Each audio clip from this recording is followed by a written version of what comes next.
All right, today we're going to dive into a really foundational and honestly fascinating concept from homeopathy called miasm. It's a theory that tries to answer a question that's been bugging doctors for, well, centuries. And this is the exact question that drove the founder of homeopathy, Dr. Samuel Hahnemann, almost crazy over 200 years ago. He kept running into the same frustrating pattern over and over again. He'd find what he thought was the perfect remedy, he'd give it to a patient, and they would get better, but only for a little while. And then, sure enough, the illness would creep back in, sometimes looking a little different. He realized there had to be something deeper, some underlying obstacle that was stopping a true, permanent cure from happening. Hahnemann came to believe that these invisible forces were the real root cause of chronic disease. And to get a real cure, a lasting one, you had to tackle this fundamental imbalance first. He just needed a name for this invisible force. He landed on the word miasm. Now, back in his day, that word meant something like a foul, disease-carrying fog. But Hahnemann used it more as a metaphor for an internal pollution, a deep stain on our health that we often carry right from birth. So, let's be clear. A miasm isn't the disease itself, not at all. It's the underlying pattern that lets chronic disease grab hold in the first place. Hahnemann identified 3 of these patterns, and what's wild is that together, they tell this profound story about the very nature of human suffering. And that whole story kicks off with the first and most universal miasma, which he named Sora. You can think of it as the shadow of lack or the shadow of deficiency. It all begins right here, with this fundamental feeling of lack. That sense of being powerless, vulnerable, scared, and just inadequate in the face of all of life's challenges. It's that deep down feeling of not enough. So you might be asking, how does an internal feeling become a physical problem? Well, Hahnemann believed that under all that constant stress, the body's vital force tries to protect the most important organs by pushing this internal chaos outward. And where does it push it? To the least dangerous place, the skin. This creates what he called an internal itch that then shows up as a physical rash. And in his view, this now compromised skin becomes a perfect target for outside organisms, like the scabies mite, which he saw as a physical trigger that activated this deeper psoric state. But what happens when that feeling of lack, of being not enough, just becomes unbearable? Well, the psyche adapts. It builds a more complex coping mechanism, a whole strategy of defense that gives rise to the second miasm, psychosis. So, if Sora is all about lack, psychosis is defined by its complete opposite, excess. To cover up that deep nagging feeling of inadequacy, we start building something in its place. We start to overcompensate. And this just nails the difference, doesn't it?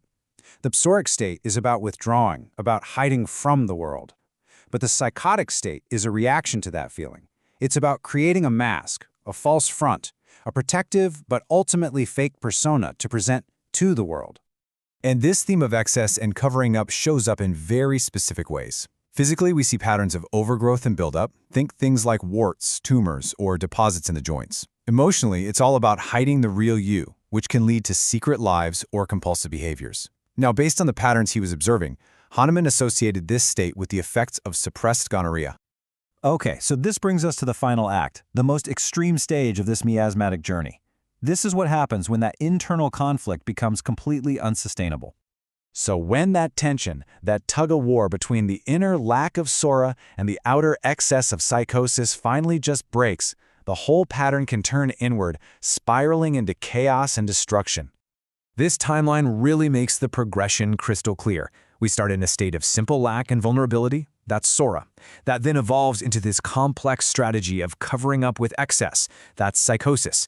And when that fails, the whole system can just collapse into self-destruction, and that is syphilis. The syphilitic miasm represents the ultimate breakdown of order. Mentally, its archetype is the cold, remorseless destroyer. And physically, it shows up as processes of decay. We're talking ulcers, bone destruction, and really deep degenerative diseases. Hahnemann saw a chilling parallel between this destructive pattern and the devastating effects of the syphilis spirochete, Treponema pallidum. So, there you have it. That's the theory. But how is this framework actually used in the real world? How does a homeopath look at a person and identify these deep, hidden patterns? While the diagnosis is a lot like detective work, you're searching for a dominant pattern that runs through a person's entire life. It starts with their history. both their own and their families, looking for those repeating themes. Then you look at the physical body. Is the story it's telling one of simple lack, complex excess, or outright destruction? And finally, you layer on their core emotional state, which reveals their fundamental strategy for just coping with the world.